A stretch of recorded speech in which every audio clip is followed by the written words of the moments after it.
Le carnet noir que Bruno Le Maire cachait depuis 5 ans contient tous les noms. Mbappé l'a récupéré et ce qu'il révèle va faire s'effondrer tout le système économique français. Vous allez découvrir comment ce petit carnet de cuir devient l'arme la plus redoutable contre la corruption au sommet de l'État. Tout commence par une anomalie financière détectée par l'équipe d'analystes de Mbappé. Depuis 3 mois, il surveillait les flux bancaires suspects entre Bercy et des comptes offshore aux îles Caïmans. Une transaction de 47 millions d'euros avait attiré leur attention. Un virement effectué directement depuis le compte personnel de Bruno Le Maire vers une société écran basée au Panama. L'enquête révéla rapidement que cette société, Aureus Consulting, n'existait que sur le papier. Aucun employé, aucun bureau, aucune activité déclarée. Simplement un compte bancaire alimenté régulièrement par les plus hautes personnalités de l'économie française. Le nom de Bruno Le Maire revenait de manière récurrente dans les transferts, mais il n'était pas seul. Mbappé décida d'agir méthodiquement. Il infiltra discrètement l'entourage du ministre de l'Économie en recrutant Marie Dubois, assistante parlementaire travaillant depuis 8 ans à Bercy. Cette femme de 34 ans, mère de 2 enfants, avait été témoin de conversations troublantes et cherchait depuis longtemps un moyen de révéler ce qu'elle savait sans compromettre sa carrière. Monsieur Mbappé, avait-elle confié lors de leur première rencontre dans un café discret du Marais. Bruno Le Maire tient un carnet noir où il note tout. Chaque pot de vin reçu, chaque faveur accordée, chaque personnalité compromise. Il l'appelle son « assurance vie » et le garde dans un coffre-fort derrière un faux tableau dans son bureau privé. Marie expliqua que le maire était devenu paranoïaque ces dernières années. Il suspectait que certains de ses complices préparaient sa chute pour prendre sa place. Ce carnet constituait sa protection ultime. Si quelqu'un tentait de l'éliminer politiquement, il pourrait entraîner tout le monde dans sa chute. L'information était précieuse, mais récupérer ce carnet nécessitait une opération d'une complexité extrême.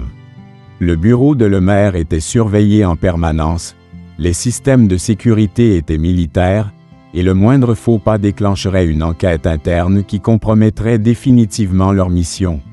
Mbappé élabora un plan audacieux. Profitant du dîner annuel du Cercle des économistes où Le Maire devait prononcer le discours principal, il organisa une diversion magistrale.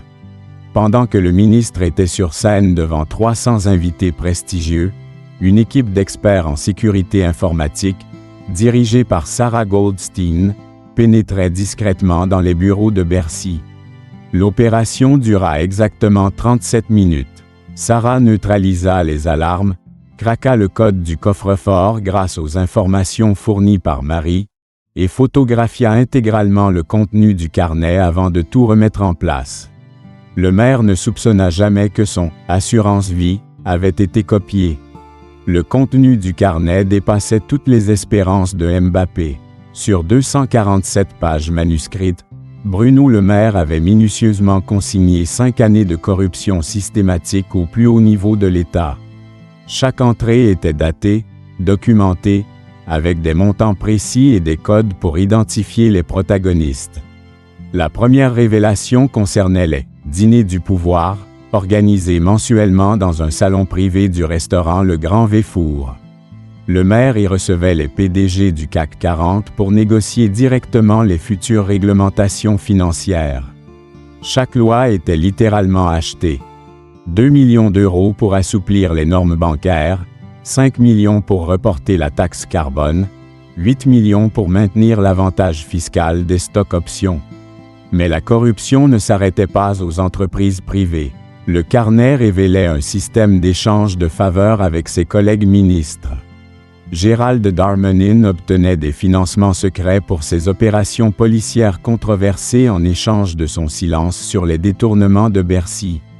Elisabeth Borne validait des projets d'infrastructures truqués moyennant des postes garantis pour ses proches dans les conseils d'administration. La page la plus explosive concernait Emmanuel Macron lui-même. Le maire y détaillait comment le président avait personnellement validé la création d'un fonds noir de 200 millions d'euros, alimentés par des donations patriotiques d'entreprises en échange de marchés publics.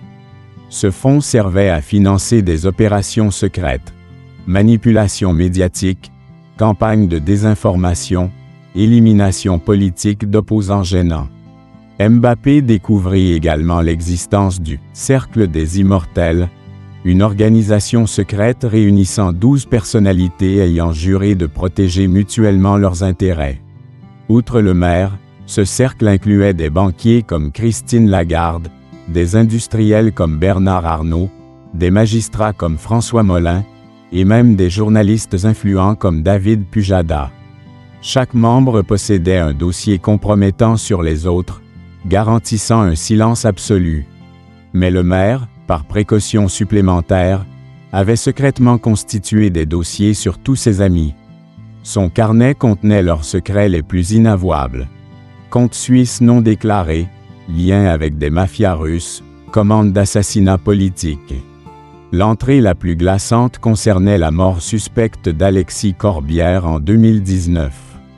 Officiellement décédé d'une crise cardiaque, le député de gauche enquêtait en réalité sur les détournements de Bercy.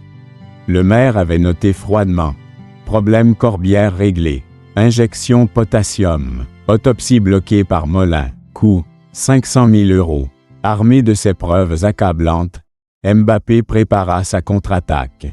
Il choisit de frapper lors du journal télévisé de 20h sur TF1, où le maire était invité pour défendre la politique économique du gouvernement.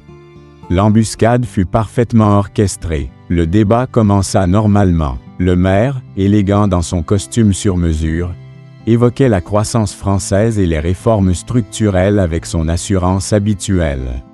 Il maîtrisait parfaitement ses éléments de langage, souriant aux caméras avec cette confiance que donnent 5 années d'impunité totale.